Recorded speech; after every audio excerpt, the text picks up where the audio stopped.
داره میگیره. سلام. این اولین ویدیوی من واسه این چنل جدیدیه که زدم. من پیش از این 2 تا چنل دیگه دارم، اینو قبلا زدم طی آموزش واسه آموزش های کد نویسی و آموزش های مربوط به تک و این داستان ها. و خب البته نمیخوام از اینجا البته اسمی ازشون ببرم، خب کسی اگر پیداش کرد، یعنی پیدا کرد از فالوورای اونور، که اشکالی نداره. این چنل رو راستش زدم چنلیه که شما هر کدوم از شما هم میتونید بزنید. یه چنل خیلی ساده در مورد اون پارت یا اون بخش از زندگیم که پیش رفتی به آموزش و تک و شغل و این داستان نداره. یه سری چیزایی هست که تو زندگی همه ما تجربه میکنیم.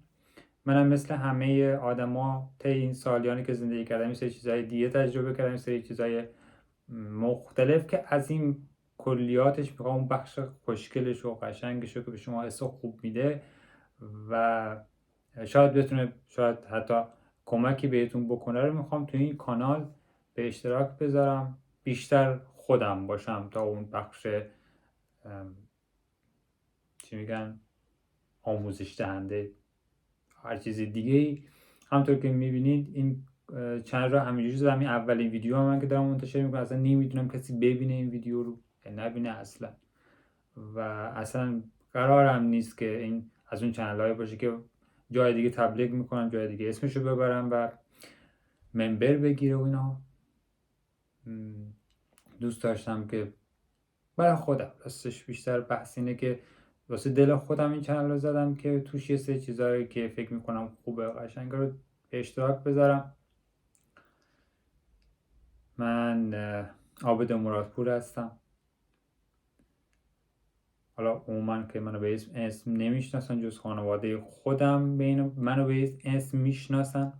اصالتا گیلانی هستم و از اون جایی که زبون ما جوریه که گیلکیه و خب شاید عموم جامعه متوجهش نشن، نمیتونم به اون زبون ویدیو بسازم، ولی اگر میشد میتونستم. یعنی اگر یه شهر یه زبون دیگه بود، مثلا شیرازی و مشهدی و اینایی که مثلا لهجه گویششون یه جوری که خوشگل و زیباست ولی در این حال همه متوجه میشن، حتما به اون زبون صحبت میکردم که یه جورایی این بخش از زندگی من حفظ بشه، که جورایی میراثدار، مثلا میراثدار زبونمون هم باشیم، به آیندگان منتقل بکنیم. تا نمیشه.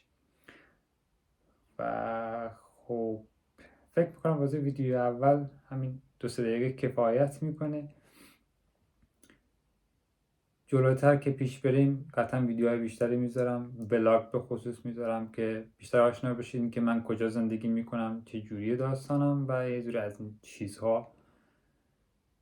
و زیادم قرار نیست که به این دل خوش باشم که واسه همه جالب باشه، ولی خب همیشه چیزهایی که تو زندگی ما رخ میده هر کدوم از ما واسه یه سر جالب، واسه خودم بدونه آرشیو طور میمونه. بعد خب بعد سالیان سال که مردم یکی بیاد یه چیزی توش ببینه که یه ایده‌ای بشه واسه یه چیزی. حالا از این چیزها. و اگر این ویدیو رو میبینی و تا اینجا اومدی، خیلی ممنونم که من نگاه میکنی.